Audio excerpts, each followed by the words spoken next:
जी, बिल्कुल। मैं आऊँगा विनोद जी के पास। एनके सिंह जी ने बहुत महत्वपूर्ण बातें कही हैं, पर दुनिया इक्वल कब रही है? दुनिया तो हमेशा ही अनइक्वल का गेम रही है। किसी युग में आप उठा के देख लीजिए।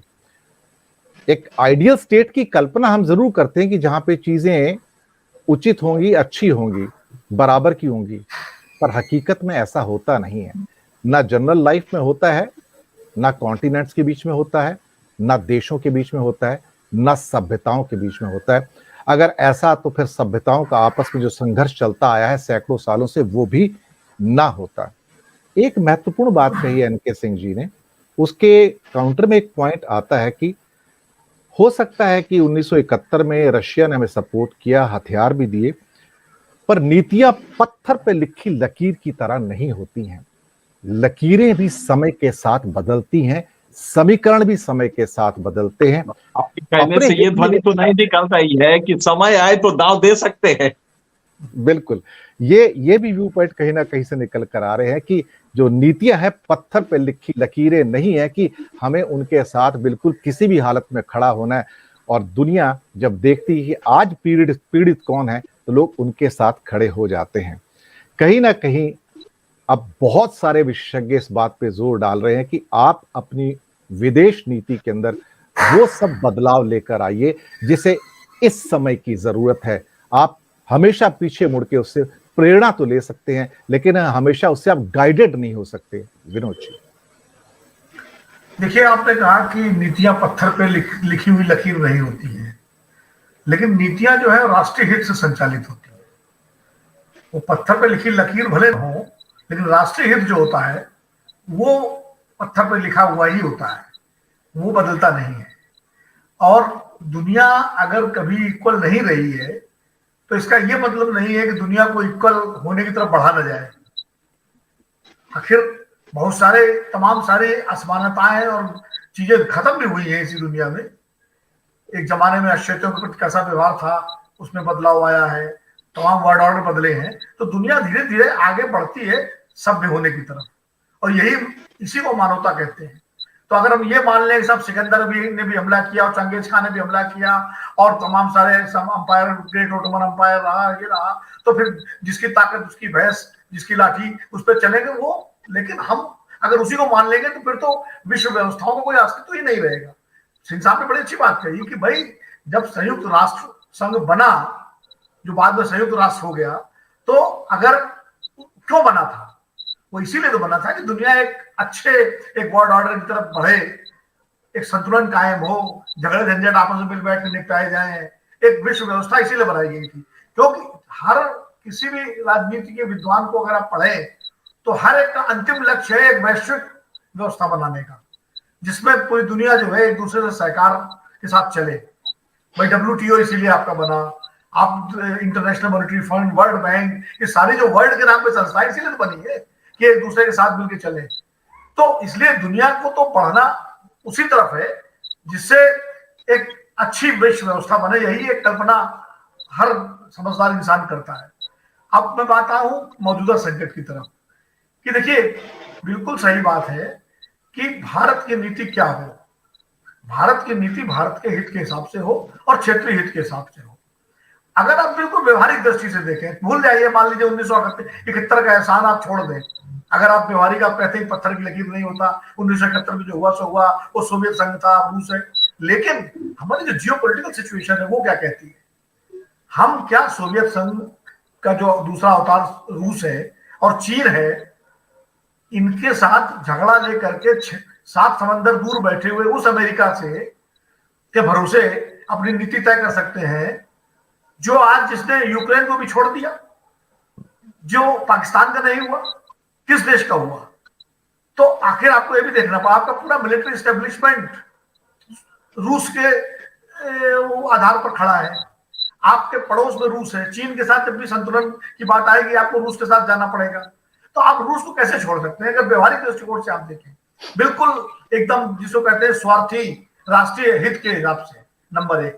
दूसरी बात, दुनिया हमेशा आप कहते हैं इन्वेडर के साथ नहीं खड़ी होती, पीठ के साथ खड़ी होती है। इराक भी तो पीड़ित था, कौन खड़ा हुआ था इराक के साथ? क्या वो WMD मिले जिनका नाम लेकर अमेरिका ने पूरे इराक को ध्वस्त कर दिया, तहस नहस कर दिया, उस विकसित इराक को? और याद करिए, उस समय इराक में कोई कट्टरपंथ नहीं था। उस समय अलकायदा की कोई जड़ें इराक में, सीरिया में, लीबिया में नहीं थी।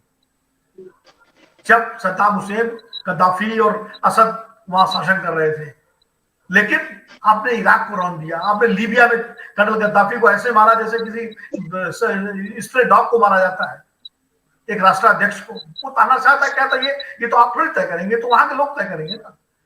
आपने असद को लगभग खत्म कर दिया था। अगर रूस खड़ा नहीं होता उसके साथ, तो सीरिया को भी हम ले चुके होते। ISIS को फंड किसने किया? यमन में विद्रोह किसने कराया? चिली में आपने एलेंदे को कैसे उल्टा? ये इतिहास तो भरा पड़ा है ना। अफगानिस्तान में आप घुस गए, 20 साल आपने अफगानिस्तान को अपने कब्जे में रखा, उसके बाद आप इस तरह छोड़ के गए कि आज अफगान बिल्कुल बेसहारा हो गए। आपने अलकायदा और मुजाहिदीन की तब मदद की जब सोवियत संघ अफगानिस्तान में था, उसको खड़ा किया। तो दुनिया में सारे संकट को पहले पैदा करो और उसके बाद फिर उसमें मुकदमेबाजी करो। जैसे हमारे गांव में ठाकुर साहब थे, वो पहले झगड़ा करवाते थे और बाद में फिर पंचायत करवाते थे और दोनों को बुला के दोनों की मिठाई खाते थे। नहीं, वो ठाकुर साहब नहीं थे, वो पंडित जी थे। नहीं, हमारे, मैं तो नाम बता सकता हूँ, हमारे कल्याण में ठाकुर साहब थे, शिवशरण सिंह जी। नहीं, मैंने आपको इसलिए बता दिया नाम, क्योंकि आप जानते हैं वहां को, उनका काम ही ये था ठाकुर साहब का। बिल्कुल बिल्कुल।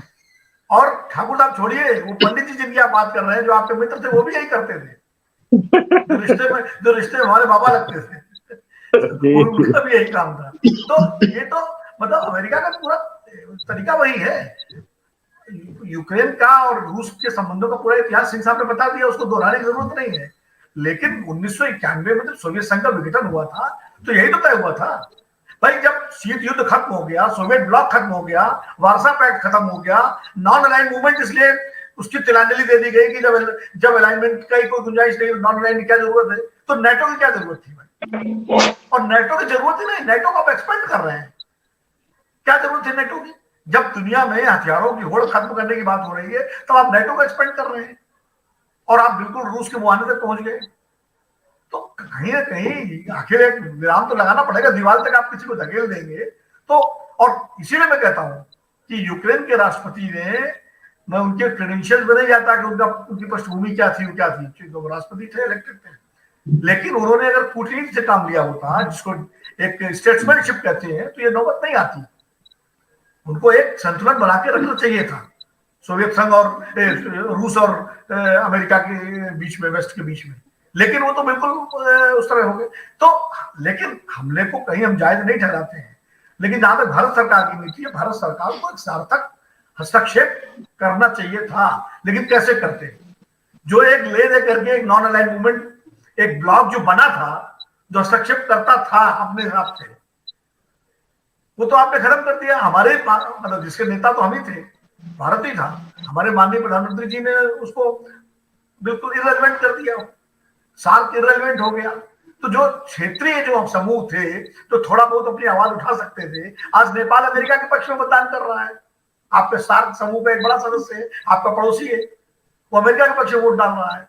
हम पाकिस्तान, चीन एक साथ खड़े हुए हैं इस मुद्दे पर। तो इसका मतलब कहीं ना कहीं वैश्विक व्यवस्था बदल रही है। और मुझे लगता है जो पावर बैलेंस है, इस घटना से, अब विश्व युद्ध होता है कि नहीं होता, ना हो, हम सब चाहते हैं, ईश्वर ना करे विश्व युद्ध की नौबत आए, वरना दुनिया बचेगी कि नहीं बचेगी फिर तो कोई संग। लेकिन पावर बैलेंस, जो शक्ति संतुलन है, वो मेरा मानना है कि इस घटना के बाद बदलेगा। और उस नए बदलते पावर बैलेंस के हिसाब से भारत को अपनी नीति तय करनी पड़ेगी। जी, ये नहीं चलेगा, ये नहीं चलेगा कि आप जो है इधर भी उधर भी। आपको एक स्पष्ट रूप से एक नीति आपको तय करनी पड़ेगी भारत को बदलते हुए शक्ति संतुलन के साथ। और जो अभी मैं कंक्लूड करूंगा, संतोष जी ने जो बात कही कि भारतीय मीडिया जो है, हमारे टीवी चैनल है, वो पहली बात तो सबसे बड़ी समस्या ये है कि इन सारे मुद्दों की अंडरस्टैंडिंग बहुत सारे हमारे पत्रकार मित्रों को नहीं है। उसके कई कारण हैं। दूसरी बात यह है कि टीवी चैनल्स को हम, जो जमूरे का शो होता है, उस तरह से चलाते हैं, डमरू बजा करके, हल्ला मचा के, चिल्ला के, हल्की बात करके। और जिस तरह के आप नीचे ऊपर हेडिंग लगे होते हैं, आप देखिए ना, जो उनके सारे चैनलों के, क्या बताऊं कि लाल आंखें दिखा दी और वो डर घुस गया गुफा के अंदर, वो मतलब कहीं से कोई गंभीरता, कोई उसके साथ जो है, खासकर हिंदी चैनलों के बारे में मैं क्या कहूँ। वो बिल्कुल तो बिल्कुल। मतलब कई बार अपने आप को लगता है कि हम लोग अगर ये सोशल मीडिया ना होता तो हम सब अप्रासंगिक हो गए होते।